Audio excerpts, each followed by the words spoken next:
Well, we have some. This is from Vital. So this is the Deegan versus Lawrence, whatever you want to call it. He didn't get banned. He did get banned. We're just going to go over it. This is from Vital. So we're going to read this. I'm going to record right as I'm viewing this. And I just watched a Johnny Hopper video and made me think, oh, yeah, that kind of makes a lot of sense. And so we're going to go. You don't need to read all through this. I'm not going to read every single bit of it because obviously that is a lot of words. But some of the main points here. The first big one is right here all that. The Lawrences aren't receiving any start fees in 2024, as per their partnership agreement with the race. Instead, the Lawrences have opted for a long-term commitment with the race as co-promoters and will receive payment based on the back end of how the event performs. So basically, they're making nothing for going, but the amount of ticket sales, the food, the whatever else back end money that this race gets, they're going to get a percentage of. So right there, why would you not want to see the biggest names on the like the Deegans, the Andersons, the whoever else you can draw into this race? Because that just means every single ticket's going to sell as just perfect. I don't get it. That to me it doesn't make sense. They have a 5-year contract to do this. 5 years locked in with a 5-year option, so they'll be doing this for the foreseeable future, depending on how this goes. And it still doesn't make much sense to me. And I'm going to say this straight from Johnny Hopper. I just watched this video. Like I said, he said that their clause, apparently it was a safety clause. It wasn't a money clause. It was basically them saying we don't want freeze, obviously, because they don't want to get injured in a exhibition race. Anderson, I guess Barsha was on there, and he said he even talked to the promoter Deegan and wasn't on there, but apparently Roxon was. Doesn't make much sense, but whatever. Let's see here. There's another thing I want to talk about somewhere down here. Yeah, right here. So apparently, at the time of their call, we were told that the event has less than 3,000 tickets remaining for sale, with over 90% sell through on the event. And one of their listed reasons for having not approving Hayden's requested pay was feeling his price and presence would not be adequately offset through the small amount of remaining ticket sales.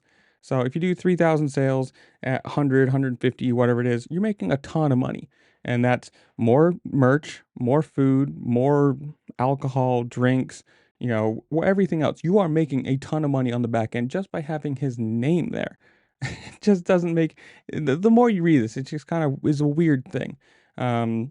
Let's see here. There was another thing. While a discussion between the Deegans and the promoters happened back in January, the primary discussion and negotiation ramped up in the past couple of weeks. This was once it was clear that Hayden was back to form from his surgery and ready to race. From the Deegan's standpoint, obviously everybody has two sides of a story. There is no completely truthful end, whatever.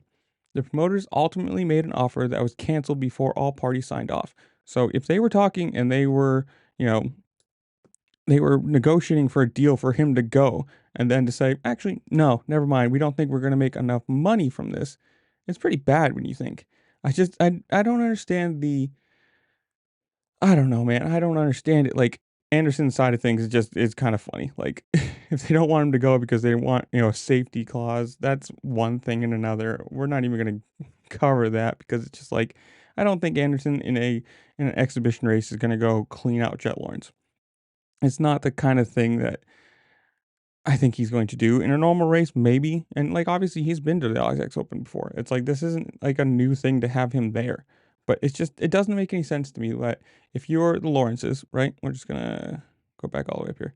If you're the Lawrences and your partnership agreement is that you're making money on the back end on how the event performs. This is whoa. If Deegan goes, right? All those tickets are gonna sell. If you have any leftover tickets, they are going to sell. Surely you're going to have a bunch of uh you know back end sales, Ticketmaster, whatever, people reselling. Like they're going to make money, like other people are going to make money on this too. But if you sell every single one of those tickets, some of them are going to be VIP, some of them are going to be the upper tier things that haven't sold, the track walks, the whatever else you get to do. Some of those are going to make you even more money. And if you sell every single ticket out, this event is going to be huge. It's going to be the one to be at, especially if you're all the Australian fans who haven't been able to see Deegan. You know, you only get to see him on TV. And if you have people, and we'll get to another point here. If you have that, this is going to be huge. All of the big names that you're going to draw in, Australia getting to see people that they never get to see. You know, that Lawrence is back facing whoever else comes, whatever. It's going to be huge. Now, on the other side of things, if they're making money on the back end, right here, you know, on the back end of things, so that means streaming services, anything, you know, I'm assuming it'll be on MXGP or whatever platform is going to be running it. They've got to get a percentage of that. You know, it's going to be a TV deal, so a percentage of that. And if you have if you have the big names, you're going to get more people to watch it. Whether you believe that Deegan's good for this or not, people are going to watch it because he is there. You know, like it just it just makes sense that if you have big names, people are going to watch it, and especially when it's in Australia, you're not going to get a lot of people traveling for it. You're not going to get a lot of people flying over just to watch a race. So any streaming service, any back end money from that they're going to get is going to be huge also. And it's just I don't understand how if they're trying to make money here on the back end on how well the event performs, all you've done is give it a bunch of bad PR, which it's still going to, you know, the tickets are probably still going to sell out. The streams are still going to probably be uh massive. Let's be honest. That's not going to be a surprise. It's going to be a hit either way. But if you can grab that extra bit of money, you can grab that extra TV money, you can grab those extra merch sales and everything else, you could do special edition stuff and make a ton of extra. I don't understand why they wouldn't. But I don't know. I mean, obviously they are, you know, they already locked in for their deal, and if they've got safety clauses in their contract and they can control this kind of stuff, they can do whatever they want, and who knows. So I'm just gonna leave it at that. I think it's stupid. And if you want to read all this, it's, you know, a pretty good article. I've read the whole thing through, but it's vitalmx.com. They talk to both parties, they talk to promoters, they talk to everybody. So if you want to read the whole thing, it's pretty good.